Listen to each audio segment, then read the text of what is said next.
Hello, Hello. hello. Hi, Marina. Thank you so much for having me on the show today. Thank you for coming along with this.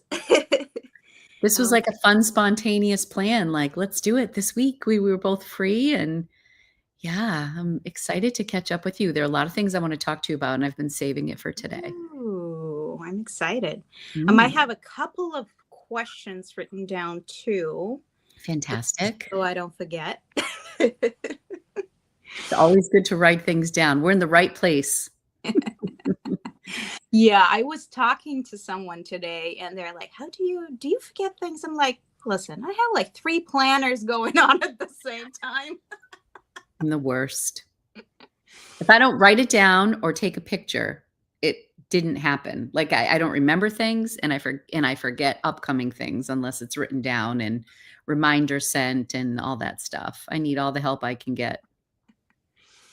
All right, we have more people with us. Hello, everyone. So I assume you know Lori. If you don't, that this is Lori. She's great, Hello. Hi, everybody. and she's been into pens for a while now. And you've had your own channel, which is growing very nicely. Thank you. Thank you. I'm having fun over there. I'm not seeing comments yet. Should I be? Oh Oh, there we yeah, go. someone saying Elizabeth. hi. Hi. Oh, I just wanted to make sure I wasn't missing anything. Hi, Elizabeth. Thanks for being here. Hello. Oh, that's so wonderful. It's just always, when we're here in the middle of the day, I'm like, is You someone never going to know be who's going here? to drop in, right? Yeah.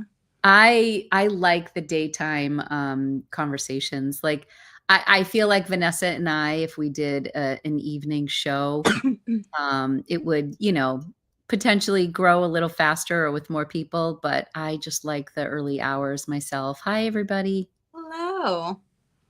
Maybe I'm getting old. Hi, Christine. And if anyone is here from yesterday's Hemingway Jones, thank you. Oh, yes. How did your conversation go? It was a lot of fun.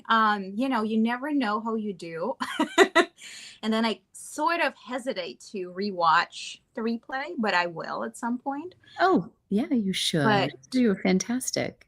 but I enjoyed it, and he said I did well. So I'll take him for his word. So I know you did well, and I don't even have to ask anybody. all right. So Mhm. how is everyone doing? Let us know. Oh, thank you See, so Elizabeth said it much. was great. Yay! Do you ever watch a replay of your own life? That's my question to you first. I don't watch a lot of the lives back unless something was said that was controversial or something that I was feeling bad about. Like sometimes Mhm. I'll go back and I'll just try to watch it as a viewer, like, because you're live and sometimes things get said or whatever. So sometimes I'll do that. But lives are so long that I typically don't go back and watch them. Not only Mhm. because they're long, but I do like just today I was watching Doodlebud had like something about pens that he inks up with the same inks all the time. So I was watching it, and then my video of my favorite everyday inks came on after that, and I just kept watching it, and I was like, "Oh my gosh." And it was really interesting to watch because my taste has changed a little bit, or there were like new inks or new pens that I was really excited about this time last year. And I thought to myself, I should do this video over again because a couple things have changed. And I think it's that time of the year where people start doing like their top 10 lists. Yeah. And so, yeah, I will watch myself back. If I had a video that did particularly well or particularly poorly, I'll kind of want to look back and see like what was it about this video? Like how can I improve, or what did I miss, or is this something I would do again, or is this something we should just archive and not come back to? Yeah, you can learn a lot. I don't mind, but lives are long, so I don't typically go back to the lives very often. And sometimes I feel like it's the time of the year, in the summer, I feel like people watch things, but probably shorter. And now it's when they sit down with a cup of coffee or tea, and Yeah. they have more kind of time to be indoors. I've been feeling it myself. I don't know if it's because I got into pens at the end of August or early September. in 2022. So if this time of year just feels nostalgic to me, but I feel like August, and maybe it was because I was traveling a lot in September, but I wasn't really feeling pens and I wasn't inspired to make content. And I just feel like the past 2 weeks I've been like consuming a lot again and getting excited. And it Mhm. could be the time of year, Marina. I think you're right. I have the same thing going on with watercolors sometimes. Mm. But it's odd for me because I also make them. And I've noticed that the more I make, the less I actually use them. Hmm. Just how And it that's is. the same like when I cook. The more I cook, like if I'm cooking a meal, I don't want to eat it by the time I'm done. Someone else cooks it, I want to eat it though. Oh, So oh, you're thank you. Tim is Hemingway Jones' real name. yeah, Yeah, that's you were saying? I was gonna say, how did your watercolor sale go? Your palettes are so beautiful and your ceramic things. Thank you. I have I think one or two left in stock, but this is one of the last ones I made. Wow, so beautiful. So the fun part about these is that all of these colors are in some shape or form rare. So it's the pigments we either just started producing, which is yin and blue, Okay. or the rest of them that we no longer produce. So my favorite is this one, which is a discontinued pigment because we no longer require cars or buy cars in that color. Huh. That is So fascinating. so if you go out basically in the parking lot and right now and you observe and you'll see, there's not a lot of color compared to, I don't know, 15 years ago. I would agree. Yeah. Do you think So it's because people just enjoy neutrals more and more? I think it's also something about maybe, yeah, it's not willing to stand out potentially, Yes. but also there is something about maybe there's some colors is going to be just popping too much in the sense of like, do you need to wash the car every other day, compared Yes. to Because it looks a dirty. gray car. Right, right. Yes. I always heard that if you drive a red car, you're more likely to get a speeding ticket. I I did. had no idea. That makes sense. Yeah, right? Yeah, so you don't want to stand out. That No, but makes red cars can be pretty though. sense. So that is fascinating, and when I went to Assisi and visited a gallo, I was asking the sales associate who was so knowledgeable, and I'm so ignorant when it comes to, pigments and watercolors, and she like I said, "Okay, I'm here in Assisi. What should I get here? Like, what should I get that I can't go home and order or that's rare or special?" And so I'm just like, "Load me up. Just give me all the special ones." And she was sharing the stories about, where they source the pigment and how there was one in particular, I wanna say it was almost like a golden brown, and I don't remember the name of it, but she was saying that they've blocked that area off and people can't access it anymore. Mhm. So what they have left of their pigment is going to be like the final run, and then pedestrians aren't going. I don't know if it was like going to be conservation or whatever, but it is fascinating. And the the blue, is it lupis, or there was some blue, can't think of it. And ironically, when we visited the Sistine Chapel, there was one section where you couldn't walk on it, and it was Mhm. blue because Michelangelo had requested using this specific Mhm. pigment to create. Lapis probably, yeah. Yes. And so I had just literally been on the tour 2 days prior, and then I was in Assisi, and she was talking about that same blue, and I was like, "Ah, see, I've made a connection here." But, yeah, I find it really fascinating. And I remember when I called you or reached out to you when I was at the place in New York City where you used to get your pigments. Mhm. Starts with a Kramer. Kramer, yes. And I wish I could go back because I knew nothing and I got full pans of colors. Like I was didn't know what I was doing, but I do that paint is very granulated and it's Mhm. fun. It's interesting, almost like chalky. It's interesting to work with, but yeah, you learn little bits and pieces as you go along. So I'm grateful to you because you are You're so knowledgeable about it. Oh, thank you. Yeah, so the sad part here, Kramer is closing down, because of the tariffs and stuff. They decided to. It's very sad. I I feel think like, that will affect a lot of us watercolor makers here in the US, but we'll oh, see. because they're a German-based company, right?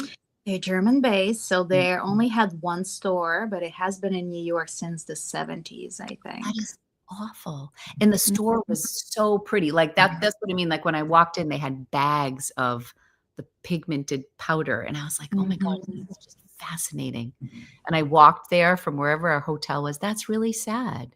It is sad. Yeah. I mean, I have a lot of suppliers. They were not my main, not even third of my pigments come from them, but still, it's something One more small business that, a yeah. lot of people know them. They've been around for such a long time. And Maybe we could have a Kramer date and you can visit your family in New York and I'll go visit Anthony and we can go there for one last hurrah. we have to go really quickly. I think they're closing in November. Oh, damn. I'm going to New York Yeah. next week. I don't know how close I'll be, but I don't need any watercolors. I need to use my watercolors. That's what I need to do. How many do you have? By the way, that was my question. I was like, how is your handmade watercolor journey going? And how many paints do you have so Well, far? when I was in Assisi, when I went to A Gallo, I got their signature palette. Because again, I'm like, what would be true to the region and what colors would be most representative? Because I went in there thinking I was going to get their natural palette because I love all the earth tones. Ooh, sorry, Lumpy's hitting my my laptop. So I got a 24. So they had a 12, a 24, and a 36 palette for their signature. And I went for the 24. And then I got a separate, like customized one with 12 spots. And then I Mhm. just handpicked 12. And, I said to her, what are some colors that you would say I'm missing from this palette? And I had ordered a bunch from Deep, Deep Light Mhm. based on your recommendation. And I love their stuff so much. And that was just, I poured over their website for it seemed like weeks. And then I finally pulled the trigger and just put together colors that I liked without really thinking of what colors, like, do I need a light blue to paint the sky? Should I get more green for botanicals? I was just like, that's pretty. That's pretty, And I tried to get some interesting colors, but I think I got about probably around 24 from them as well. And then I have like the Winston, what's that? Like, Winston Newton. Yeah, classics. yeah, I think that was maybe the first palette. I think I got the student grade version off Amazon. I think I got 6 colors from Kremer. Mhm. And I got the Daniel Smith card, the sample one with all of their colors because there's a lot of hype over Daniel Smith, but I need to slow my roll, and so I haven't even sampled them yet. So, and then I got some watercolor pencils, Ooh. which were really fun. I got a good Mhm. deal at Blick on, I did the Faber Castell Mhm. ones. And a lot of people were talking about the ones that are more pigmented, like, I can't think of the name of them. They're not technically watercolors, pencils. Anyways, that's been fun too. Derwent or something like that. I don't remember the name, but starts with a D. Durant. Yes, you're correct. You're correct. I think I have those. Anyways, that's it. That's all of them in a nutshell. I've gotten together a couple times with my mom to watercolor. My daughter Angelina is way more free flowing than me, and she just downloads silly images from Pinterest, and we'll just watercolor. She'll go to the beach and she'll get ocean water and paint on the beach, and like I wish I was more free flowing like her. Oh. But yeah. Well, how are you finding it? It's not much cheaper than fountain pens, is it? It's sort of expensive too. It is expensive, but I guess I'm finding that I've spent a lot more than I should have given my lack of experience. I'll watch a video on someone who'll be like, "Oh, I've had this palette since I was 20 and it's been 15 years and I'm finally replacing it and I've filled 37 notebooks." And I'm like, "Wow, I'm a loser." No, you're not. No, but I tend to be that person that buys the supplies and then doesn't Yeah. use them as much. But what I found is I'm trying not to. I've just been saying I think I'm kind of done. Although your palette is very tempting to me. Thank you. That's what I always say. It's like I do know that I make these things and I know they're expensive. There's a reason why they are, but I also always say you technically don't need more than maybe 5 palettes in your life. And the way I do it, I just do the primaries Yeah. and then I do kind of seasonal stuff. Mm. Something I will use in the summer, but will not use in the winter. So I have that kind of divide going on. You can also do, all 4 seasons.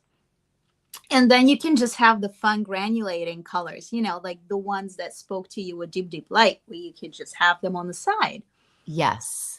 And that's all you need. And I think that's going to last you for a long time. And I that's think how it I will roll. last me a long time. And what I've already discovered about myself very quickly is like Angie and I went to like just like a local spot where we could sit. And I wanted a smaller palette with me. I didn't want to be overwhelmed. I wanted my supplies to and Kremer was one of the ones. I think I only had 4 or 6 colors, but I found I was much more creative with a smaller palette. And I felt like I learned more about watercolors like when I had the smaller palette. And yeah, I don't feel the same urge to buy a ton. However, I did just sell some pens, and I think to myself, like, if I were to get your palette, that would be like the cost of like a Leonardo pen. And I have, you know what I mean? Like I feel like watercolor is arguably a little bit more meaningful because you can create Mm. so much with it. And it lasts a long time. And I think that's why people don't quite, don't know that much about watercolor, that little amount actually lasts you a long time. Mm. And I know that you had that conversation at a gallo, why it takes so long and how you layer these things.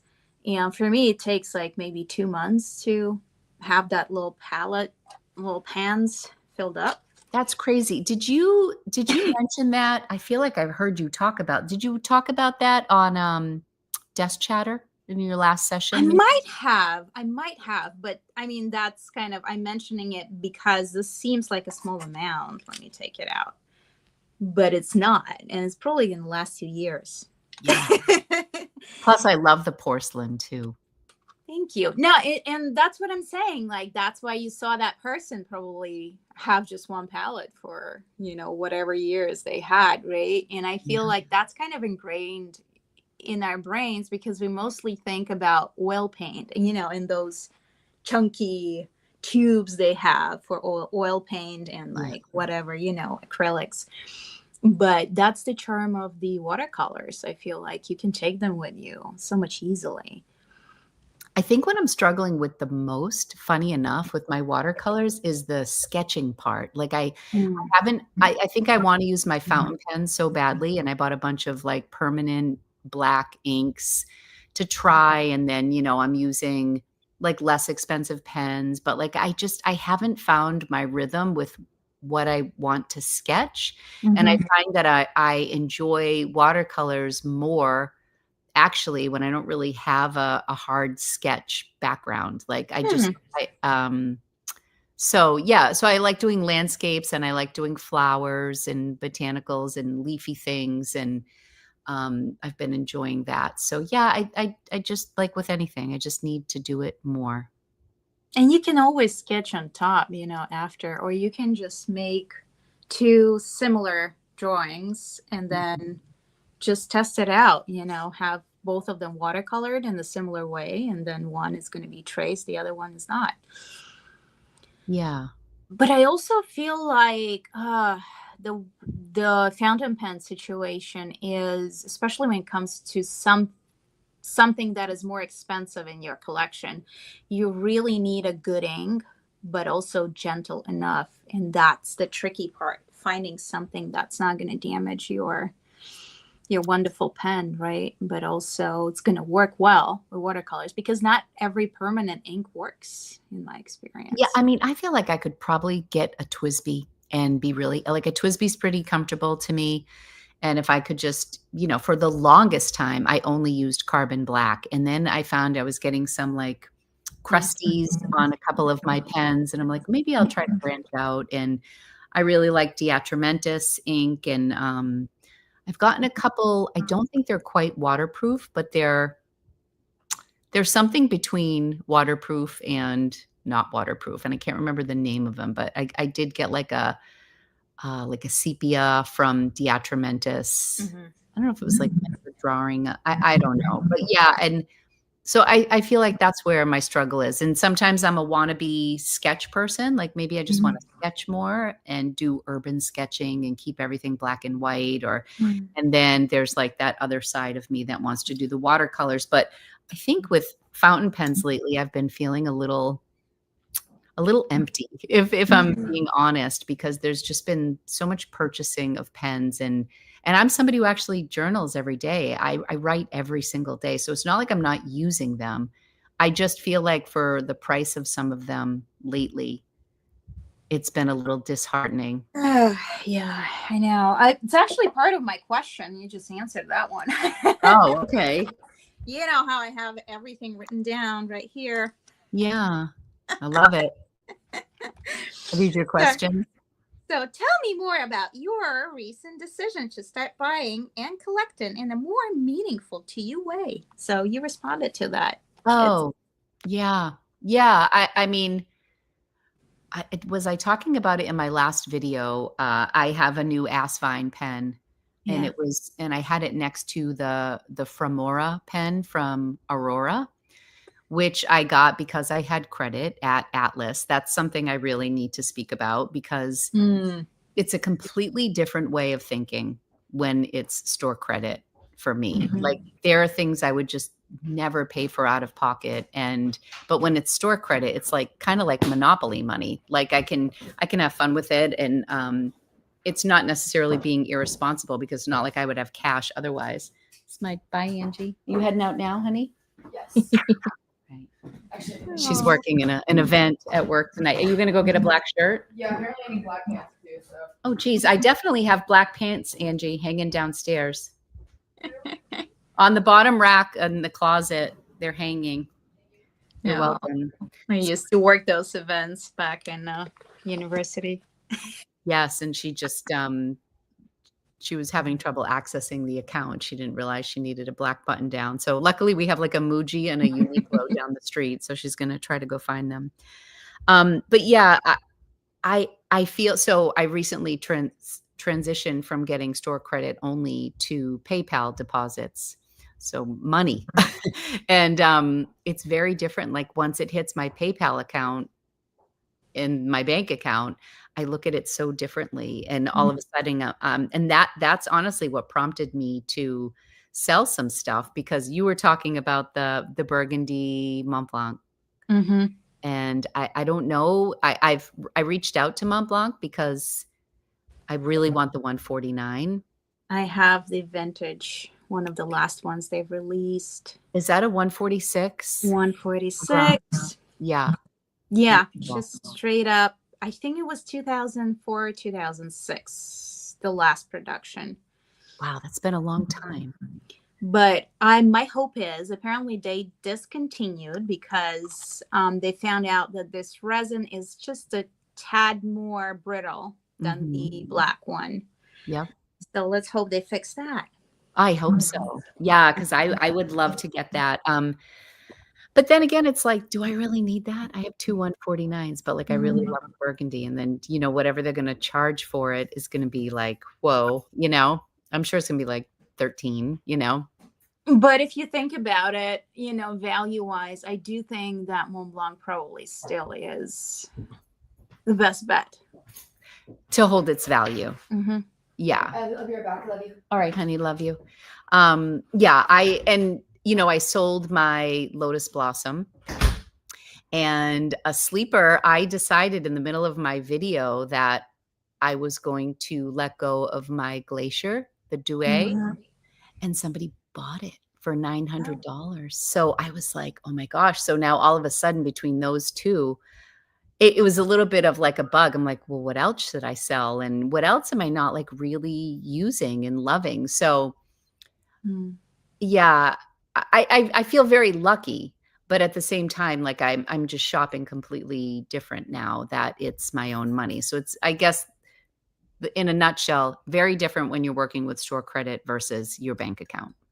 Yeah, especially now, I feel like, right? Things are just tad more expensive. Some are twice the price. I mean, like for me, my glazes, I've stocked up quite a bit. And I think the other month I went to see how things are in the supply store for ceramics. And I was shocked. There's some stuff that is triple the price.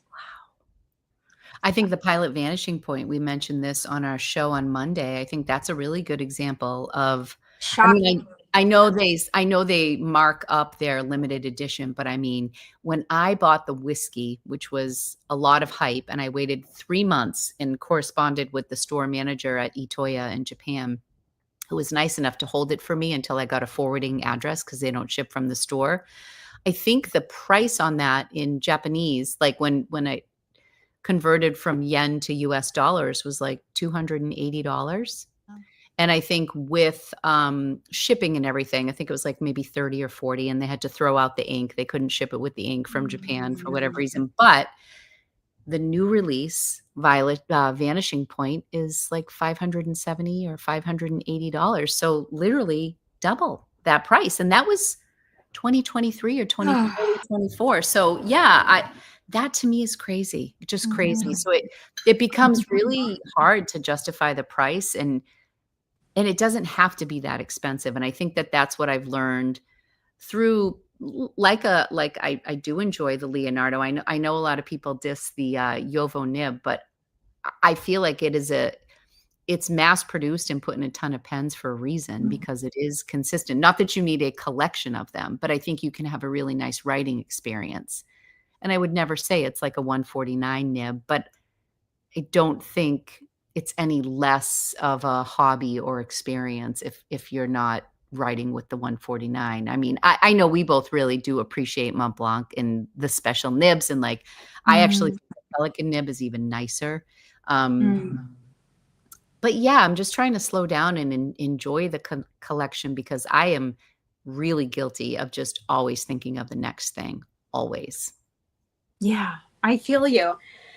Uh, yeah, that's kind of my life too. I decided to part ways with a Mont Blanc I never spoke about, but I just got it recently and I just played with it, and it's a traveler, and I have to Oh, make a video on it, but I think I'm selling it. that was quite expensive. Hmm? Right, the Traveler, didn't it come with, like, was it the cool filling system? It's the yeah, that kind of thing that you open. Oh my god, it's somewhere here, but I would need to look. So you open it, kind of like comes out. It's similar in a way to the one that you just sold. It kind of has that metal part inside of it. Mhm. And someone was fighting me in your comments once when I said that. I think in the chat there was someone who's like, "No, it's not the same as a Traveler." I'm like, "Well, it looks the same. The idea is the same. You place the cartridge, and then you can place extra cartridge in the whatever excess space there." And I just find it to be not that handy for me, but for someone else it's going to be great, you know. It's That is actually the nicest thing about the pen community, and, when people are at a different place in their journey, I was surprised by how many people were so excited about the pens that I was selling, because 'cause I've mentally moved on from a lot of them. And then for somebody else, they were so excited about it. And there were a couple pens that one in particular was a Stilo is it Stile? I always pronounce their name wrong. Stilo Stile. Uh-huh. Stile. It was something from Black Friday a couple years ago, and it was my second choice. The first one had sold out, and then I got the Andromeda, I think is what it is. And it's lovely. And I wasn't thinking about selling it, but someone's like, "That is my Grail pen. Like, it would mean the world to me to have that pen." And I thought, I kind of like the new Leonardo that just came out in the green and brown. Like, maybe I should just pass this on to someone it's their Grail pen, and then I won't have to pay for my new one. And I yeah, I don't know, but I've been really loving the gold nibs on Leonardo. I've been thinking about upgrading to get a gold nib that way, but, yeah, I don't know. I don't know. I've been conflicted lately.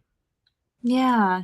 No, I feel like a lot of us are kind of thinking about it. If you've been in the community for a while or you've been collecting, like I have. I mean, I haven't, bought anything from credit, but I've, thrifted, and I've had this hobby for a while, on and off for a while. And I'm just like, I have things. It's just Good. normal to destash.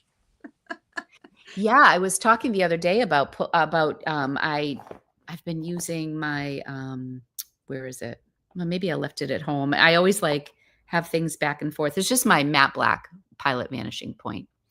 And I was saying on maybe on the Juicy Broads the other day how I just love that pen so much and I got to know it so well. And it was before I had any credit anywhere, and it was an investment pen for me, and I loved it so much and used it so much and knew it so well. And I feel like I haven't gotten to know some of these incredible pens because I've been moving on to the next one. So I don't know if going for like more expensive ones is really the way to go or to just tap out, like I have enough. But, like, now I'm like, "Oh, well, I sold the Lotus Blossom and I sold the Mont Blanc, so I could definitely get a Burgundy 149 that I know I'll use all the time." Um, it's not even available. So it's always like I want something to be looking forward to and hunting for because I love the hunt.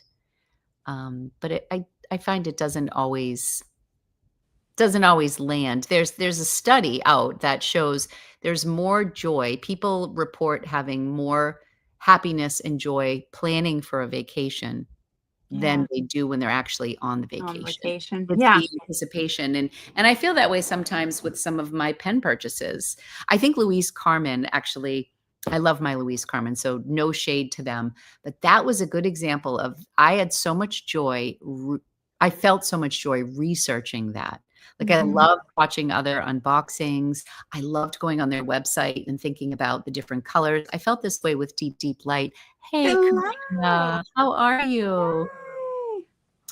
Karina That's is somebody that. who is really good about letting go when she needs to Oh, and she just is. really honing in on what's important to her. So I look to Karina sometimes because she doesn't seem to have the same need to like hoard things like I do. And I think it's wonderful. Um, but yeah, the Louise Carmen is a good example of something that I loved planning for that purchase, like so Hmm. excited about it. And they And were so hot when you were purchasing. I don't know. I don't see that many unboxings. Maybe I'm not in that community that much, but I think around the time when you bought their stuff, that's when I saw the most of, the hype about them. I think, Rocky Paper Scissors, who's I don't know if you follow her, but she lives in Brooklyn and, aw, so are you, Karina. Karina and I need like a slumber party or something. Like, I was so excited to meet her in real life in Chicago, and we just clearly did not have enough time. I do wanna do like a little girls getaway that we can all just like Yeah. hang out. So I don't know if you're ever going to come to San Francisco, but that's when Karina and I met, and Oh, that's a good, good party up there. So we could do something. Lumpy and Lucy, they would raise hell. They would be so cute together. Oh my They're god. about the same size, right? Oh, Yes, and they have, boundary issues, like, they like, I love the pictures of Lucy when she's, like, sleeping on Karina's head, I'm like, "That is so relatable." They're so no. sweet. What would we do without our puppies?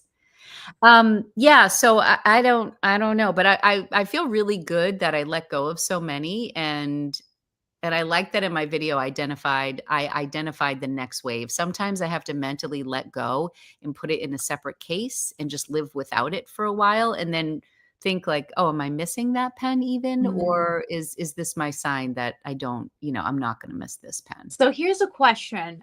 You know that guy with the pelicans?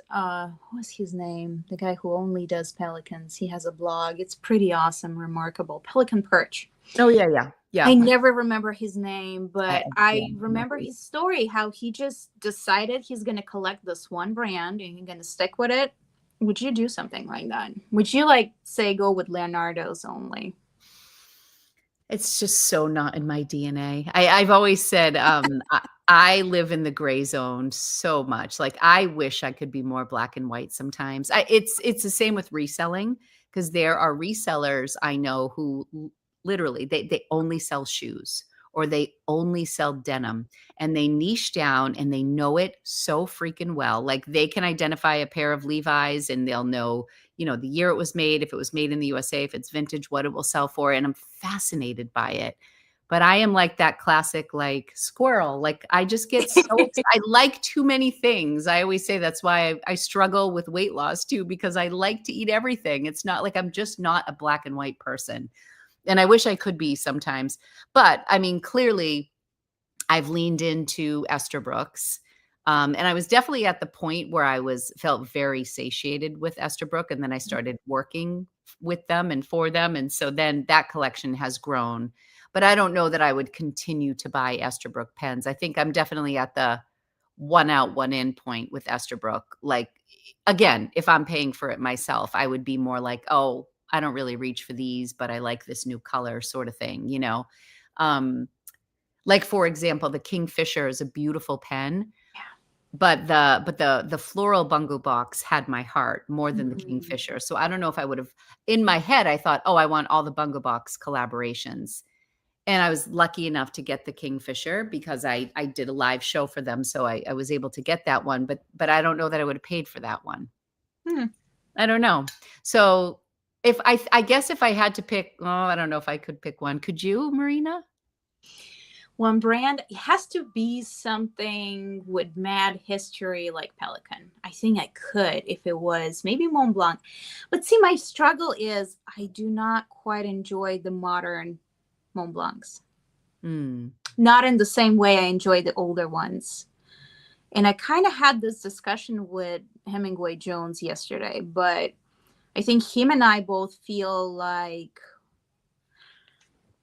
it has been a shift. I think they've changed designers probably, but I do feel like even if you look at the Fitzgerald pen that they had, so the author pen from 2002, and the Great Gatsby pen, which 2 years ago, 1 year ago? Like a year. I prefer the Fitzgerald. Oh, yeah. There is something, and that whole kind of stretch, maybe 10, 15 years, they probably had the same designer team.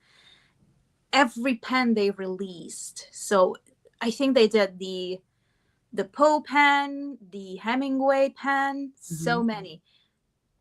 Everything is spot on for me, for my taste. Even if it's something I would not think of, the end result of that kind of design idea was just great. And I mean, they really messed up with some stuff. I think it was the Dumas that they released. They had to re-release because they just put a wrong signature on the pen. Oh, yikes. So I don't love the signatures on the pen. Yeah, I mean, it's not my thing either, but it's just like still, it's something. It's not that they've always been perfect, but there's some design ideas I relate a little bit more. Sure. I also don't quite enjoy the metal section. I do not like it as much as, acrylics and stuff like that. So that's a personal preference there. And nowadays they basically make the metal sections more and more. So that's not my thing. Although that said, the Versailles pen that they have. I don't know that one. So that's one of the most recent ones. Extremely expensive. I think 20,000 and up. Ooh. They have like 6 of them released. One of them has a secret compartment. Oh my God. Like a little drawer. No way. And I found those to be beautiful. Is that anything you would ever entertain? Like the Birkin bag of pens, like saving up that much money for one pen? I don't know, but or it's tempting. Yeah. Still has the metal section though, but it's tempting. There was something, all of these design solutions and how they thought about the gardens of Versailles. For the first time in many years, I think probably since Egyptomania, I could relate to that pen. I love that. I really did love Jane Austen. And I'm really happy with that purchase. And I feel like it prompted this whole reading journey for me that I'm still on. And I have an entire video scripted about Mont Blanc and the writers series and how they've ignored women. And I don't want to, the video is going to be coming. I have to film it, but just to give a crazy freaking stat, I think there have been 31 or 32 writers edition pens, and Wow. guess how many have been women? Not many. I think God. 3. I think 3. Agatha Christie and Jane Austen. Mm-hmm. It may even only be 2. No, like, Mary Shelley, Frankenstein, Mm-hmm. no Brontes. How do they not have the Yeah. Bronte sisters? And I just read Rebecca by Mhm. Daphne du Maurier, which was fast. Like I'm not even this like literature person, and I cannot believe, just as a woman, that they've had 2 or 3 women in a Mhm. 31 writers editions. And That I is think bullshit. we are back to that kind of conversation about, how it's not like women have not used fountain pens. They have, but Oh, it has been a men's Virginia Woolf? hobby. Like, I've never even read Virginia Woolf, and I like, how is there not a pen made for her? Like, all I can think of is, and I'm, like, basically giving away my script here, but I think that maybe because this has been such a male-dominated hobby for so long, Hmm. I have to believe that they kicked ass with Jane Austen. Like, I they think had it's to a have beautiful sold, pen. and Yeah. I mean, but anyways, I am, like, yeah, I'm mad that there's not a Brontes one. So I've been thinking about Agatha Christie, Mm. just because but I'm not really into snakes, so I don't, like, love that pen, but I Me love neither. the principle of it, like, "Oh, hi. You wanna say hi to Lucy? Say Oh, hi. hi. It's Oh, Mr. Lumford. oh, You're so cute. handsome." Okay, I love you too. I love you too. Oh. Um, oh, they Mhm. they should have made a Sylvia Plath. I've never read her. Yeah, Yeah. I feel like there are so many talented women that they could have featured. I just sold 7 pens to fund a platinum high. Oh, I love Hmm. That's a good GM. life choice. Okay, so let's see. Sylvia Plath. Emily Dickinson, Yes. There's so many. right? I mean, so stay tuned. The script is written. I just have to like get my game on, and I've been like writing it for a while, but I think it's kind of nonsense. They're leaving money on the table, and maybe they just need a creative director who's a woman, or I don't know what they need, but Hmm. I think that's The one thing the one of the creators is very interesting to me, and interesting. Let's put it in the interesting category. Both very good, but also for a while, I think he mostly also kind of had men on his channel. Samuel Naldi. mm, So he had some really nice women collectors on mm. his channel, and I really, really enjoy that. I love his collectors series, Yes, he and has I have finally branched out a little more, and I'm just happy. yeah, and I've watched the women. I because here's the thing, like, I enjoy learning about Mont Blanc, even though I have a few, but I get mixed reviews when I do Mont Blanc videos. Like, people say, "I have no interest in this. This is such an overpriced company, blah, blah, blah." But then you have people who really enjoy it. So Mm. I kind of seek out videos about Mont Blanc because I find that they're and I just want videos that are beyond unboxings now. I feel the same way Mhm. about Louise Carmen. Like, now I'm over the unboxings. Now I want Mhm. to see how people are using them and how are they holding up 6 months later and that sort of thing. So I kind of crave those types of videos, and I try to find them. And I feel like Sam does that when he does his collection Mhm. edition. But he's got like his bros that like, It's a little bro situation. I guess it's a that's little my bro term for situation for sure. it. And like, who's got the biggest, best pen? There seems to be like that vibe Mhm. going on sometimes. So Yep. I don't enjoy that as much, but I appreciate that it's another niche. It's like another style video. Right. I imagine maybe that's how some of the watch channels are. But Mhm. I'm so like female centered. Like, that's why I wanted to do a YouTube channel, because Vanessa was really the only one, and Karina, Mhm. who I saw that were even and Coffee Monsters Co. is the first, but quickly follow that like I found her video about fountain pens, and then I would say that Karina and Vanessa were the ones that I would go to, because even though there were so many men doing videos who knew so much about pens, I didn't want to see another Waterman blue ink featured in a video, and I didn't want to see another black pen or a blue pen. And I was just, and it is, just like Mhm. guys probably don't want to come see my flower pens. Like, I get it. I Mhm. wanted women, and now there are so many. It's fantastic. I Yeah. love it. Yeah, I love that too.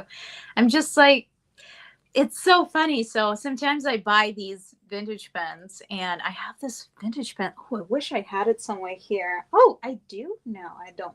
Anyhow, I have one of my Schaefer's. That's not the pen that I'm talking about, but this is a Schaefer. So Mm. imagine this in green. And I have it somewhere. If I find it, I'll show it to you. But this pen from the 40s, I bought it, and it has a girl's name on it. A female definitely had it and used it, Mary something. And I was like, that made me think. I was like, we've always had female users. I'm like, Of course. it's just so absurd that, they were not catered to the same way. Right. And I do think that the writer's edition is such a glaring illustration of that I can't believe it's 2025. Ooh, ooh, ooh. Hello, Galen. I don't know. What's up? What do you need? Oh, I'll go downstairs. Is that okay? Yeah. No, I'm gonna relocate. What time you Okay. No, probably like 20 minutes or 30. Oh, no, I can wait then. No, I'm you're in the good. shower. No, Oh, okay. Okay. We get We're a in tour. this very small condo, so we're always trying to figure out space issues. I'm gonna sit up here for a little bit. What were we just saying? We were talking about just women not being catered to Yeah, up until now, which which is is so foolish. crazy. I was feeling the same way about gym clothes, because as I was saying to you earlier, I just joined a gym, and Angie and I went into the store Aloe, and I was looking for athletic wear, and everything was cropped. Everything was cropped. Sweatshirts were cropped, tank tops were cropped. I'm like, I am not showing my, 52-year-old 3 baby stretch mark belly. Like, I'm just not like, and I think like you guys are leaving money on the table. Like, people like me who want to come in and buy something, and there's nothing here for me to buy. Like, and it's funny to me, but not everything's made for everybody. They probably Mhm. want 20-year-olds wearing their stuff, not me. um, Yeah. Oh my God. um, So Karina goes to the gym and the hotel every time. I'm just admiring that. I I admire so much can. about Karina. Yes, I did a little post at the gym, and I said, apparently hell has frozen over because I'm at the gym. There's a nice gym that opened up, and it's like, I think I joined because I can also have lunch there. There's like a cafe. It's kind of like very lifestyle-ish. So it's about a half a mile from our condo. So as I've said to many friends, even if I do nothing, if I just walk to the gym, get a coffee, sit down, and walk home, I've walked a mile that I wouldn't have done if it weren't for the gym. So it's always a win no matter what. But no, I'm actually a little sore. I went with Angie today, and she's good. So I'm working on arms. My doctor told me I need more strength training. All So right. Do you want to see something ridiculous? Because no one's going to take that much time making a watercolor pan, and then let me see doing things to it. my glasses. So does it signal a little pillow to you? Oh my goodness. That is That's what I was beautiful. Like the going for. tassel. How insane am I? Oh my gosh, and it's a 2 thing. That is beautiful. That It is took so me forever. beautiful. Thank How you. many of those did you make? 14. Oh my gosh. Save me your last set. I'm gonna buy it. I am just testing out a new idea. So I done that crazy thing. I love that. So I was just like, my parents live out in Europe. So whenever I talk to them, they're like, what are you doing? That's what I'm doing. I'm scratching out Sgraffito style. On That's the pan. beautiful though. I mean, you have this Yeah. all on Etsy. Yeah, I do think I need your last set of watercolors. I'm gonna be so sad if I miss that. Unless there are colors you think I would like better that are on the horizon. Possibly. So I have one set that's going to be curing. So I'll keep that one on the back burner. So I'll show you when it's ready. Okay. So I think you I should need definitely I have. need a studio aquamarina set. I'll let you know, but I think you should definitely do the rare colors just because I'm not gonna restock. And with the tariff situation, who knows? The one that you have now, you think that's the one I should get? Yes, but I have one that is not fully cured. It's gonna take a little while, so I can just keep that, and I'll list that when it's ready. And if you're ready, you can have that one. Okay. I'm ready. Let me now when I just sold all those pens. So Karina, how are you feeling? So the platinum Hachimonjia, I don't think, is that one? I swear somebody might have just posted about that. Is it super like milky pink and maybe like a little champagne? Thank you. Oh, Elizabeth's wonderful. her charms are beautiful. Oh, thank you. I'm gonna be making more. It's just time consuming. The tiny things, I love them, but it takes a while. So such a passion project. I saw that, Karina, and I was like, oh my gosh, that pin is so beautiful. So beautiful. I feel like, Karina, you sold your, was it like your green 3776? I love platinums. I do. But that I would have sold a few pens for that. That's a good purchase. I'm excited to see it. I actually am trying to find a vintage platinum, the ones that they used to have 18K nibs on. Yes. I've heard it is very different, and I am curious. You know who did a video about it?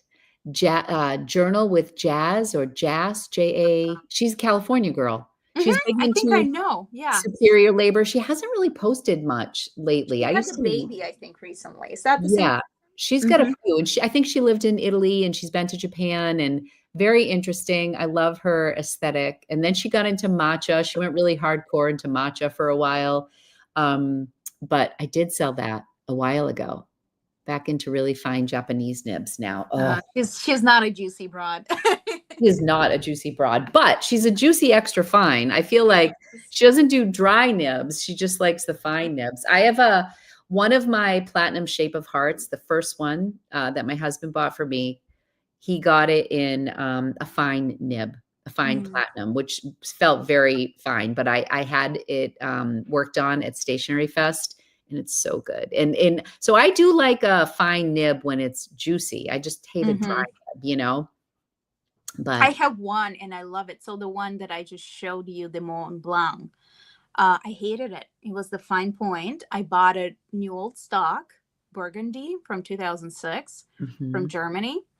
But it was just not my nib. It was so dry. And then I took it in San Francisco. I took it to Annabelle. And she made the best needle point I've ever had in my life. I mean, I think that when you're talking about shopping more meaningful, it's amazing what a good nib can do to the writing experience. So if I really had more self-control, which I don't, but if I did, I would not buy anything and I would just have nib after nib after nib worked on. I don't care if it was gold or Yovo, like just have them all be perfect for me. And I love all sorts. Like I love the architect nib. I have not tried the needlepoint. But I think my favorite is probably like a cursive smooth italic, or I really, really like the mini stub from Esterbrook. I love the mini stub. So I have a couple stub nibs that I like, but I just don't use them often because, it's more for like titles and things like that, that I'm like, I should just have these ground down to a mini stub and I will be loving life. So first of all, are you going to Pelican Hub this week? No, I'm so sad. I registered totally, and I went last year and I loved it. And I did not realize the conflict, but we're going up to see my youngest son, Rocco, the whole family, for a tailgate. He's our baby. It's his senior year. We haven't all been the five of us together since we were in Madrid. So Anthony's flying in from New Jersey and Angie's here Mhm. with us. We're going to drive up. So we're leaving Friday morning. And it was one of those things. I literally put Pelican Hub on my calendar and I made it look all pretty in my planner. And then I was like merging planners and I was like, oh no, I'm going to be in Maine. I can't go. So I actually have to message the hub master and let her know that I'm not going to be there. But you Um, probably made someone else happy. They probably couldn't get in, and now they're going to be able to get in. Yeah, that's true. If they have some open spots. You are going to your Pelican Hub, right? Going to be at the rickshaw factory, as it usually is, I think. Oh, cool. But That it's going is to be my first one, so I'll see. yeah. I really liked it last year because I'm not like in any pen clubs and I don't do like pen meetups or anything like that. And it just felt more relaxed. And I don't do a lot of like pen stuff after dark, like, but it was just like people hanging out and trying pens and sharing ideas and sharing ink. And there was one woman there. I had just gotten my Lumpy. Why you all? Lumpy's talking to us. He probably wants to go OUT. You gotta wait a minute, Baba. We're not gonna go out. Oh, Not yet, honey. hi, And Chris. and I don't know if I brought my Jane Austen pen with me, but she literally ordered it from Pelican Hub. And I was like anxious because I'm like, that is quite an impulse purchase. She's like, she did like Klarna or something, and I was so stressed out about it. She's like, my husband's gonna be so mad at me. I was like, oh my God. I was like, I was freaking out. Stop, stop. But yeah. Hi, Chris. Yeah. So, anyways, I think you're going to have a really good time. How many people are registered for rickshaw? Who knows, Or but probably a lot. We do have a lot of enthusiasts. I mean, if you think about it, right? San Francisco Pen Show is a big thing, and yeah, it's I going to be would a lot of think it's people. a big deal. Yeah, I would think so. Last time I went in, there was a pen club get together, I think half a year ago. I went in, and I think the first person who saw me is like, "Oh, aren't you from that show?" They were watching the desk Oh, chat. desk chatter. Yes. It was sweet. I was like, "Oh, that's weird." So sweet. I mean, honestly, I always will have a special place in my heart for Claire Coco because when I went to my first pen show in Orlando, I knew not a soul. And I went with Jay, and there was like a pizza night for people who bought the 3-day pass, and it was like a Thursday night. And I was literally standing there like the new kid at school, and I had no idea. And Claire recognized me from my channel, and she was just so friendly, and she introduced herself, and she just made me feel so comfortable. And my husband and Peter kind of hit it off and they were chatting. And it just like, I don't know, like it just put me at ease. And she was just a familiar face that I would see when I was walking through, and it made all the difference. So yeah, that's really nice. People are really, really nice. I was, my first pen show. I didn't know what to expect, but it was just great. I did feel a little overwhelmed because San Francisco was my first one, and it's the big one. It is the big one, but they have so many great vendors who go to that one. I mean, and some of them were like Bungo Box only goes there, I think, if I'm not Wow. mistaken. Karina knows, so she can correct me, but I think that's the only place they go to. I think that's probably the trade-off. I've never really been to a big show. Um, but I'm guessing, you trade off having all of the incredible vendors, but then you kind of deal with the crowd. So if you can time it right, or yeah, like get there early or whatever, be Mhm. patient. I find that the if it's really busy, the most stressful thing is if there's something you really want that you miss out on. Like when I went to Stationery Fest, I knew I wanted the Hachimonjiya pen from, was it Nagasawa? And it was my first ever pen show. Oh, overwhelming. Mhm. Mm, And I actually took Karina's kind of suggestion of like staying in a loft. So that's the not the immediate hotel, but the one across the street, well, across the parking lot, which is close enough, but gives you that kind of space you need. space. Yeah.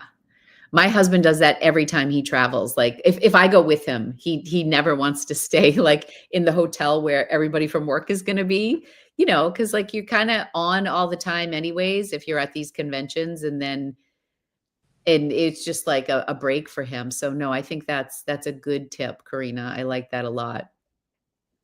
And then Galen's first one was the Pelican Hub. There you go. Oh, wow. That's nice. Yeah, so for me, it's going to be Pelican Hub, and then I'm looking at the shows next year. Have you been looking at anything? Are you thinking of going somewhere?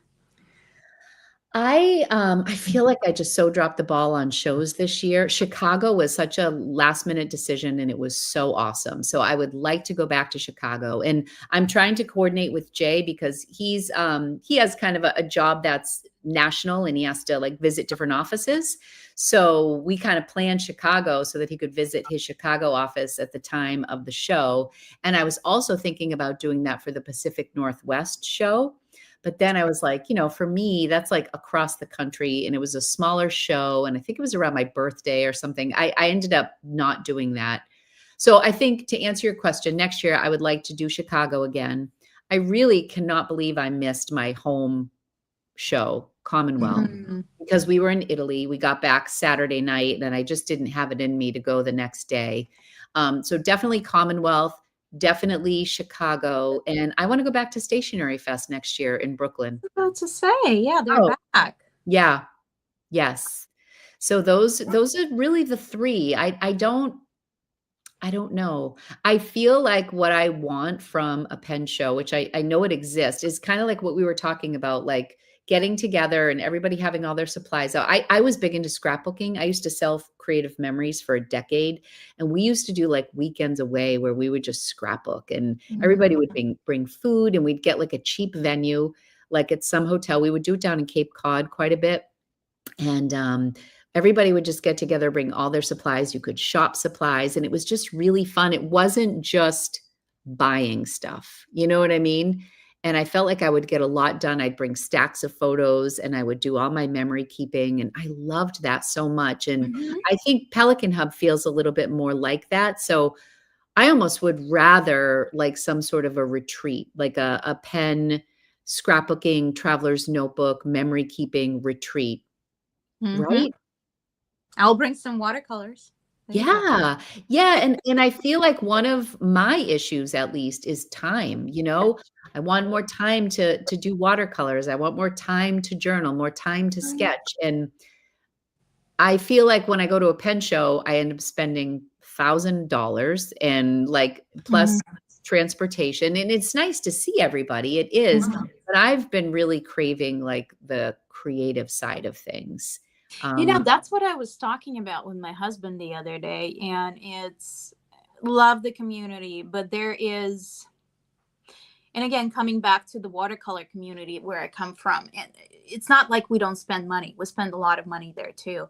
There's something about, pen show kind of culture that urges you to spend much more. And that's not that healthy sometimes, because like we're all different and some of us have very good boundaries and some of us are much more impulsive. And I, I feel a little strange saying it, maybe. I'm not that business oriented, but I feel guilt when people overspend. Uh, like you feel for them if they're I feel overspending? for them. I also have, tendencies, but I think I've learned to regulate my impulses a little better.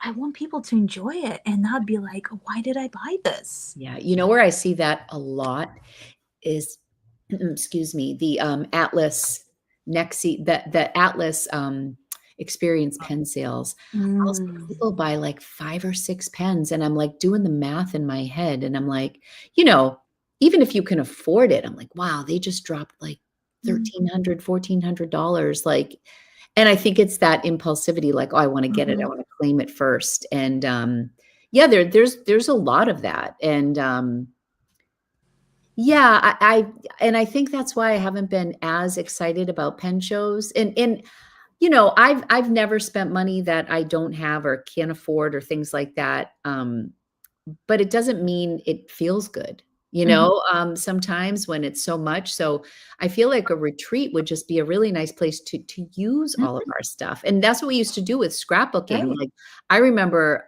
I would have stacks of photos and we would go and I would get like, 30 pages done, or I would complete Mhm. my vacation album and it would feel so good. Like I did a really nice I brought my Paper Republic notebook to Italy Mm.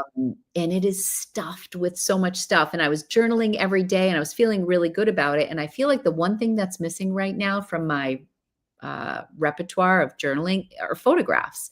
I don't Mm.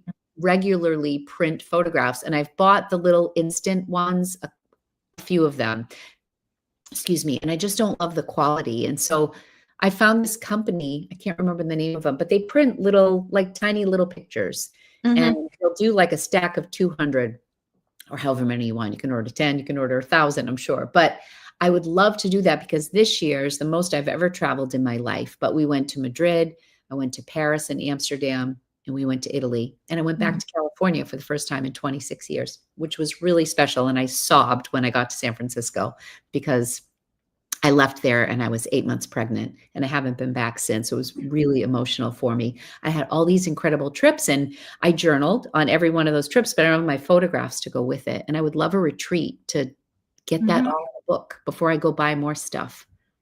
And then another idea for a retreat would be also just bring your stuff that you love, but you might trade with someone else. Oh my God, yes. Absolutely. The stickers in my collection, the washi Mhm. tape, the pens.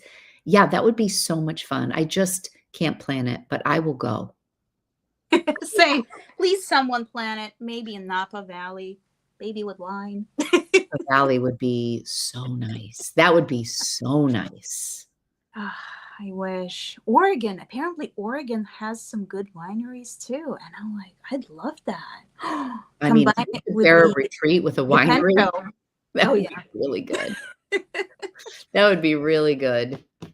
Um, I have been really wanting to go to Canada, to be honest with you. I feel like Hmm. we have so many Canadian friends, and I haven't been to any of the pen shops in Canada. I love to like visit all the shops. I haven't been to Canada personally in a very long time. We would hit Montreal and our neck of the like I got married and I was 21 years old and my husband was 22, but his brother was not legal. So he had his bachelor party in Montreal because everybody we go to Montreal around here because that's the Northeast, you know. But I've never been to Toronto. Mm-mm. I'd love to go to Vancouver. Yeah. There you go. Karina has ideas. Winery in the mountains to go hiking, Go then to come back and Vancouver. journal. Oh my God. Yes. We could do like a little yoga, a little stretch before bed. I love that. Honestly, that would be so nice. So freaking nice. And I would love a workshop too. Like I think Yoseka had some really interesting workshops and I didn't attend them. Mm. And I would like to do more with them. Even on my own channel, I've been doing more with journaling. Like I've been working on my reading journal and that video seemed to resonate with a lot of people. And because it's meaningful. You know what I mean? And buying another pen isn't always so meaningful. So I think that's where I've been. That's where my struggle's been lately. Yeah, people 4 are like, hours I'm away. here. Toronto, yes, that's happening. That's Scriptus, right? That's this weekend. Banff or Jasper. I don't even know where those places are, Karina, but I will go to meet you. Are those the mountains? Yeah, I think that would be really fun. And I think that would add another layer to this hobby that I think a lot of people would really enjoy. I I do. feel like that's what we really are. We just need that. We do have a community, but I feel like just especially now, you really want a little bit more of like human connection, a little bit more, togetherness. It's just so good for your mental health. Yeah. And I think kind of crafting and I mean, I think hobbies are definitely having a comeback moment right now. I think people are very excited about reading, people are excited about painting and journaling, or maybe it's just my season of life that I'm tapping into it. There was something I saw the other day. There is a cinema in Netherlands that allows you crafting and knitting while you're At the watching. movies. Oh, that's Yeah, really they have the fun. setup for you. I'm like, I need that. Really fun. That's really fun. Yeah. I would love it. I know we've talked about it. So we've talked about having like a Juicy Broads retreat and stuff, but I honestly don't know that I could I could plan it. I don't know that I want to plan it. Mm. And I feel like the Northeast is kind of expensive. I don't know if this is like the best place to have it. Like, I feel like it might be better if we go someplace that's a little bit like, to get a hotel in Boston or New York City and people are paying like Same $500 a night. Like, that's not what people here. want. Mm-hmm. People want kind of like something like I think, because we're all shoppers too, like I'd rather put that money towards supplies, and go to a Mm-hmm. less expensive. I had never done it before. Maybe I did it once, but I didn't stay overnight. But in my scrapbooking days, people did little cabins in the woods and they had Mm. like the big, everybody brought food and it was like really fun. I'm thinking we could maybe swing the New Mexico in the off season, something like that. Ooh, Julia. Julia's near. Ooh, she Maybe seems she could do organized. something. All right. That would be really fun. Yeah, Oh, like the there you ultimate go. girls' weekend, right? Me too. Oh goodness. I wish Yeah, I it would be so much fun. And I think the Inky Rocks, I don't know if you know that I channel. love She's been her. around Yeah. for a while. She's from somewhere there, I think, as well. I don't talk to her much, I but feel like she had a meetup with, Denali, who's also in that area. So, yeah, and she was living Inky Rocks was in Japan for a while. Mhm. Yeah, if we have any takers in the chat who are really organized and would like to plan a trip, I do think it would be fun. So, yeah, All right, New Mexico it is, possibly. sounds good. And I think like a winter one would be kind of nice too. I feel like everybody's kind of busy around the holidays, busy in the summer, traveling. Like a Florida would be good because Florida is not super expensive. That's right. Claire has talked about it before. That could be fun and warm. Mm-hmm. That's a must. It must be warm. I need Yeah. to, my Definitely pants, don't want to come to Boston in February or Canada, I guess. my pants need to open. Yeah, I mean, like some of the celluloid pens are so funny though, because you see a difference when you uncap them during the winter compared to the summer. I don't know that I've seen a difference with them. The cap gets a little A little tighter. tighter in the summer. A I can little. see that. Yeah, I can see that. So So if yeah. there's one brand that you could recommend, because I know you have a Santini pen, you speak very Mhm. highly of them. Like I'm wondering, I think that's another thing with my collection. Like I have a couple gaps and I'm wondering, perhaps I could sell a few whatever, Leonardo's or just make space for like I don't have a Magna Carta. Do I really want a flex pen? Is that your And Santini? that's my Santini. That's the cheapest they have. Honestly, that's all I recommend. I really like it. I Is think their other pens are bigger. that seems plenty big. That seems like a nice size. This The is a nib good looks big. size. This is Toscana, and they have the cartridge converter if I can open it because they're really great. They have like a seal on here, so Mhm. I use a rubber band that I tie around here so I can open it. But Oh, I mean, for me, it's exactly everything is the same except for the feed is plastic, but I don't mind it. I find it plenty flexible. beautiful. So I Did you do say, Fountain Pendulum is recommend. asking favorite Italian pen? Is that it? I like Centini. I have not tried Aurora, unfortunately, so I can't be like, yes, this is the best thing ever. I think they're all very different. I love stipula pens.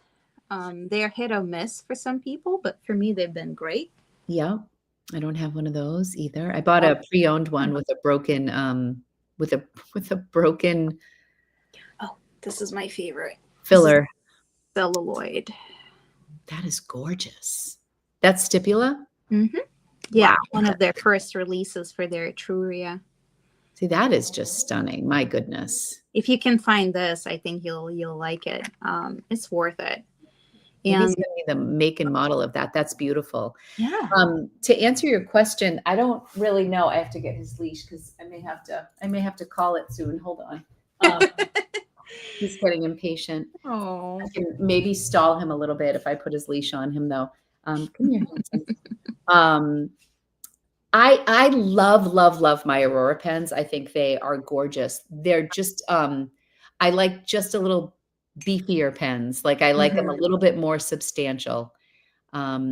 I've been really loving my gold nib Leonardo's. So my Dutch pen show one, but it's a stub nib and it's not necessarily like my favorite resin, but it's beautiful and it's such a I love an ebonite feed. I think Mhm. that's what makes the difference personally. So I think if you like that type of thing, have you seen Adventure Denali's Santini video? She sent that pen, I think, back, or she sold it. But I think in your case, you might like that. It's the Libra. I've seen the Libra. That's the one that I feel like I think that's your thing. Yeah. Really? Come here, Lumpy. So yeah, I feel like right now I'm in this place. Like I just sold all these pens. Do I want to get that? I definitely want the Mont Blanc Burgundy. But I wasn't expecting to sell my Glacier pen. So I think I could probably sneak in another pen as well. And I'm kind of waiting to see what the specials are for Fountain Pen Day. That's right. It's coming up. It's right around the corner. So, even if it's like Atlas has 20% instead of 15%, I like to look at Apple Boom on Fountain Pen Day. I have a little bit of credit there, so I could put it towards something. I think I'm good with I do love my Scribos. They're beautiful. I don't know if I can pick a favorite because I don't know if I can pick a favorite. This gets back to my gray area. I can never choose.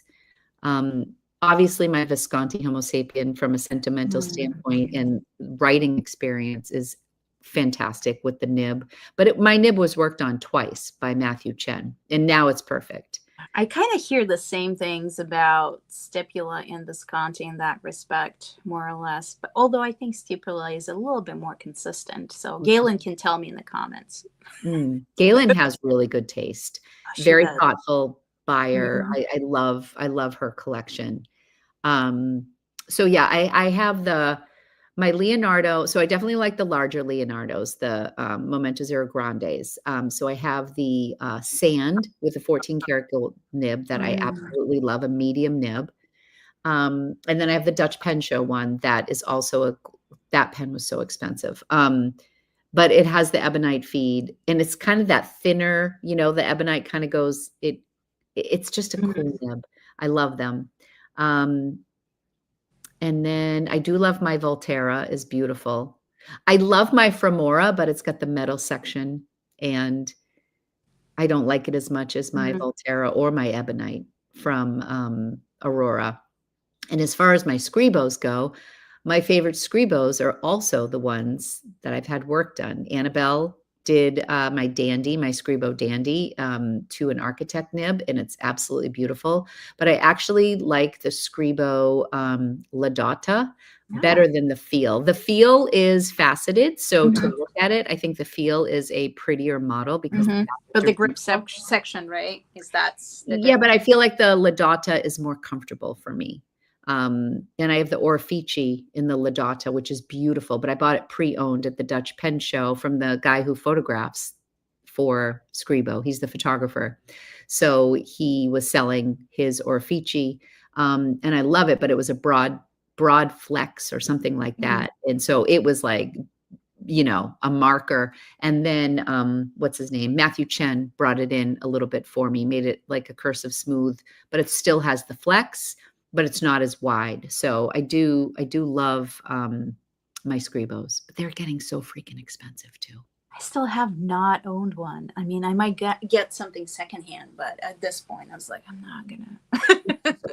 And what's weird is if you go on websites, like I look at Gold Spot and I look at Apple Boom, like the older models aren't as expensive as the newer ones. So if you can find stock that somebody still has, you do have good taste, Galen. You just got a Scribo. What do you think? Oh, yeah. The nib is very special. Which nib did you get? Which one did you get? Yeah. It's a triple broad. Do they still make the triple broad? That was crazy. They do some broad nibs there. Wow. Actually, one of my Scribos when I was going through my collection, the Nymphia, is one. I think I got it for like $5 on one of Apple Boom's sales. And then I got to use like the friend code for an additional 10% off, but they only had broad nibs left. And I bought it. And it wasn't like the color that I would have chosen, and it wasn't the nib that I would have chosen, but it was a Scribo, and I was excited, and it was on sale. And I do like it, but I have like four Scribos now. So I think that I would like to swap that one out for a different model. They have a brown one right now that's very subtly transparent, and it's got gold. It's the feel, and it's really beautiful. I feel like I would use it. Oh, Corsani. I didn't get to their shop in Italy. I wanted to go visit them. Is that the one that is off like everything else is sort of clustered more or less? What, the Vatican area, the Pantheon area, and there's one that is kind of further away, like Yeah, yeah. that one in particular, that one is in Rome, but Mhm. I went to Stilo e Stile, and I got a pen there, and then I didn't end up going to Corsani. There were some that I saw on their website that were really interesting, but all of their pens, like their personal, like their exclusive pens, were all sold out online. So I'm like, I don't know if I want to go that way and then just not have the option to get I something almost unique. gave you a tip, but I didn't know how long you're going to be in Rome. There is a place that I used to buy my used pens at. Oh, really? Good deal. Yeah. Oh, wow. They have all the sexy pens, so to speak. All right. Next time. Next time. Next time.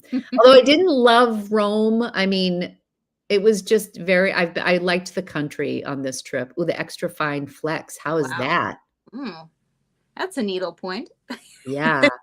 My Maddalena, my Scribo Maddalena is a fine flex. And I like it because if you don't put a lot of pressure, it's not super flexy.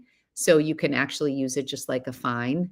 Oh goodness. Yeah, I don't Ultra know. extra fine. You're on, oh gosh, you're on the lookout for that. I'm not. That's crazy to me. Oh my Oh gosh. goodness. Well, she's gonna test it so we don't have to. Yes, let us know. Let us know what you think. But yeah, Rome is an odd place. I spent so many years there and I grew to love it. I met my people. One of the places, next time you go, I'm going to give you their coordinates. There are 2 American breakfast places. I didn't talk to you about them because I didn't know if you wanted them. But the people who own the place, 2 places, they became my friends. So I feel like they would like treat you like, very special. So one of the owners, Carolina, so she is Italian, he's American. He's from Buffalo, New York.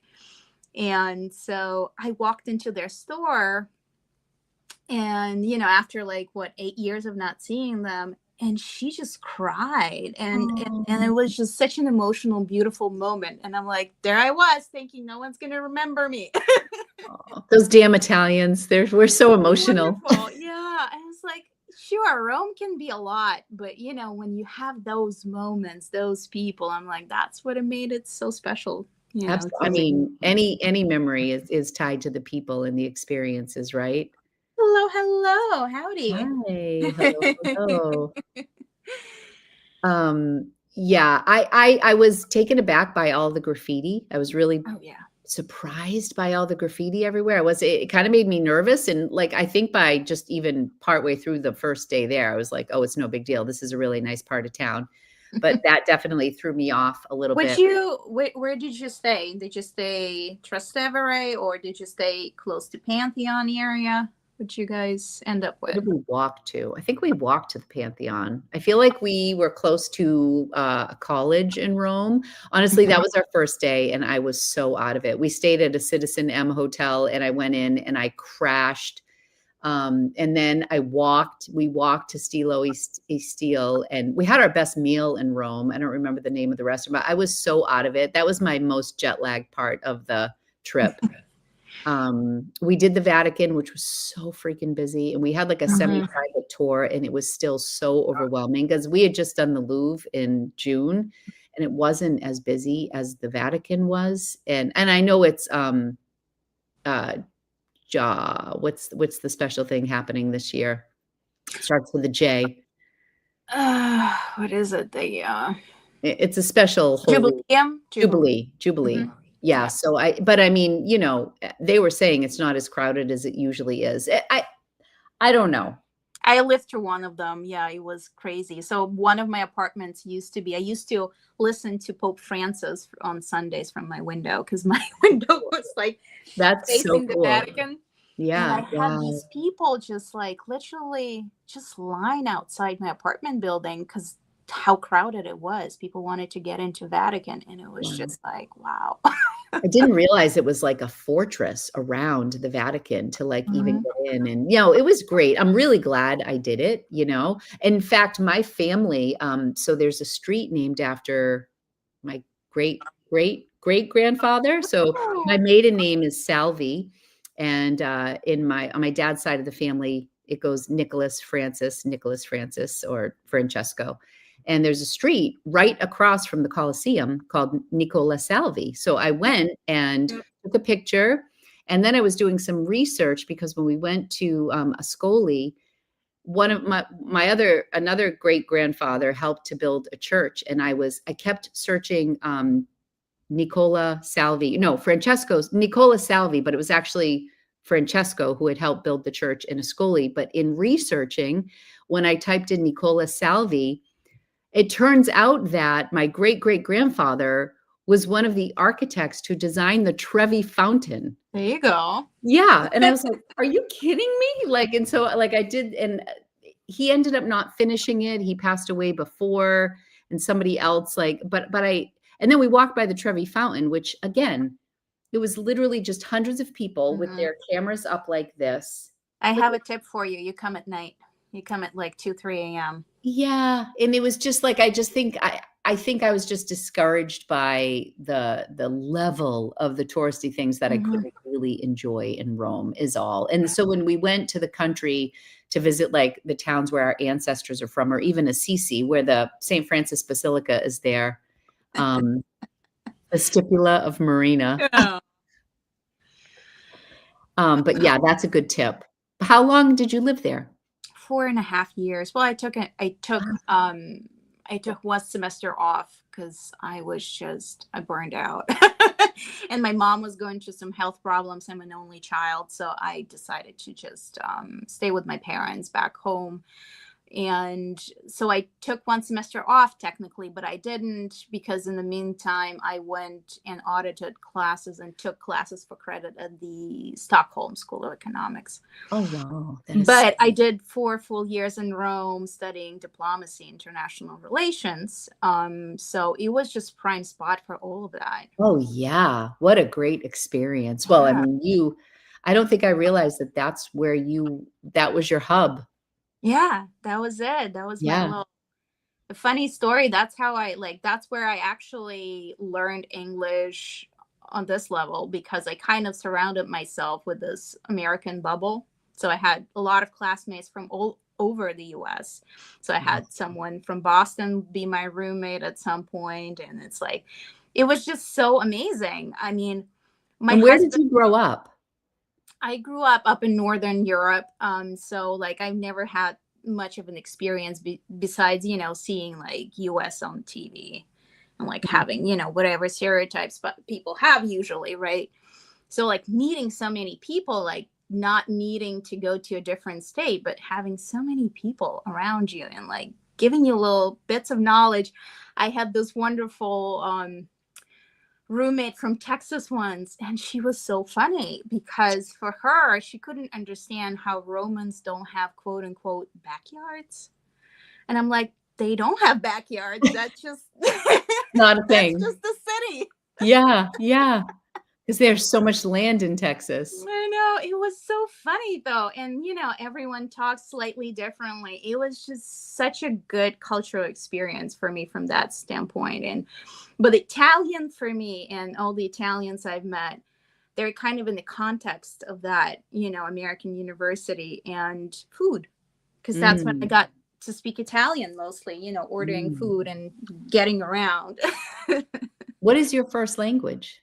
So I have several, but my parents are a mixed marriage. My first language is Latvian, so I'm from this tiny little country called Latvia. So my dad's Latvian, German, and Italian. Wow. So his family is from northern Italy, so they would see themselves as German, and they Oh, spoke German. So interesting. unknowingly to me, for about half a year, I used to live where my relatives used to live up in Germany, German Huh. speaking part of Italy. And I kind of discovered it after, right? And so my dad kind of, his family spoke German growing up. And then he met my mom. And I think he was about 16 when he started learning Russian Wow. for just the hell of it, because he's like, I just think it's interesting. And Yeah. so he has an accent. He has a pretty thick accent when he speaks it. But Yeah. he meets this woman that he falls in love with, and she is Russian Jewish. And that's my mom. Wow. Love you. And so I grew up speaking two languages and That two is such different a gift. languages to them. That is, I think, a huge miss in the United States that we don't teach languages here. I feel like Spanish should be taught everywhere in this country. It's actually embarrassing to travel as an American, I I think. think the problem is using it. I mean, in California, I do see people using Spanish. So I see the benefit, and I Oh, you think, would use it. I mean, I can only speak for the Northeast, but there'd be plenty of opportunities to use it here. Like where I grew up in central Massachusetts, we had a really big Puerto Rican population. mm, And yeah, it would have been fantastic to know Spanish. mm, And even when I worked at American Girl, like we had a couple people who were bilingual, and it was I was a I went to college as a Spanish major and then dropped it. Well, I got accepted as a Spanish major and took it all through high school, but I mean, I was like, no, not bilingual by any stretch, but I had a little bit of it. But I remember when I worked at American Girl and we'd get Spanish people in there, I just would love that we had a couple people on staff that could just like talk to people in Spanish. And I thought, why does not everybody learn a second language here? I don't know. It'd be really nice. the most beautiful language to my ear is Portuguese. Oh my God. It's so beautiful. It just sounds like a song to me. I mean, Italian sounds that way too. Yeah. We have a lot of Portuguese people here too. Lot of Portuguese speaking from Brazil, a ton in the Northeast here. So yeah, I think that would be a really cool thing. I think that's the thing, though, going back to just like, Europe, we're so kind of clustered in the way, for me to go visit a different country with completely different language would be like just 2 hour drive sometimes. Yeah, it's fascinating. Well, it's not the same here. And it's just really like my son Rocco studied in Madrid and Angie was just there for a year, but Rocco he one of his roommates was from Poland. Hmm. Somebody was from Italy, and then obviously a couple people were Spanish speaking, and he's just like, "Mom, it was fascinating." And I mean, English was what they all had, but they were just it was just kind of that was just the Hmm. norm, that people were there from all over. Yeah, for me, it's like, I don't need subtitles if someone is speaking with a medium to a thick accent in English. Like I'm used to it. That's just how it is. Everyone is. We have the Erasmus stuff for like college students when we have like exchange. You can like for free. You can go to another European Union country and study, and it's kind of like, yeah, That's it's just really seen awesome. as a cultural exchange that is beneficial socially. And okay, going back to kind of my roots of diplomacy and history, also to in the way prevent another conflict. It's in the way we've learned from World War II, and we need to communicate, we need to exchange, and I think that's wonderful. So, I think that we could all benefit from that for sure. oh, there you go. Um, Yeah, you learn to understand your own kind of thinking and other people around you if you understand their language, or understand where they come from. I think that's the most important thing, because language does not exist without people. right, right. I feel very lucky that I was able to spend so much time in Europe this past year and just be more comfortable with travel, and I loved it. I really do love Europe. I know it's kind of like the basic American thing to go to Europe, but I loved it. I enjoyed it more than I did. Like I loved Tokyo, but from a cultural standpoint, I am much more of an affectionate, conversational, not so politically correct. Like they're so polite in Tokyo, but I Mhm. can't help but wonder what they're really thinking or how they really feel. You know, where there's never any question in Italy how people feel, I for think better or for worse. yeah, and I think that's also as a woman, you probably are a little bit more reserved in Japan. Just it's just how it is, It's just the unfortunately. culture there. I mean, Mhm. everybody was so kind. I mean, we did like a dinner with my husband's office and they engraved like a little mirror with my name in it, which I thought was so thoughtful, like such thoughtful, polite people, you know? French immersion. That's My awesome. gosh, see? Amazing, Karina. Mhm. But I bet they will actually get a use out of it in Canada In too. Canada, for Is that- sure. Yeah, any sort of language immersive program in our district for my kids was substantially a lot of like, you had to pay a lot of money to get, like, a second language for kids, and we don't start Spanish or you have your option for, like, Spanish, English Spanish, French, German in middle school. They should be starting in kindergarten. Yeah, it's ridiculous, like and, like, my daughter was a speech and language major, and she's just like, to not start teaching a second language until people are in Mhm. middle school is the most absurd thing. Like, we would learn it so much better. What are you growling at, Lumpy? He's ready to What go. do you see, handsome? All right, I think I probably should bring him out. He's getting restless, and I wanna say goodbye to Angie before she goes to work for the night. It was a lot of fun. Let's do this again. Oh my gosh, I could talk to you forever, Marina. You're so Maybe we can have interesting. Karina on. Yes. Let's all chat. Let's do another chat. That would be so much fun. I'm overdue for a catch up with Karina. I'm so happy she was here today. And everybody else who joined us in the chat, I really appreciate you being here. Yeah, And thank you, Marina, for you. having me on your channel. I would love Uh, to have you over. So much fun. Thank you. All I right. will And come let us on. know when somebody plans that Canadian getaway. Yes, please. All right, you guys. Have Thank a you good all so one. much. Bye, All right. everybody. Goodbye. Bye.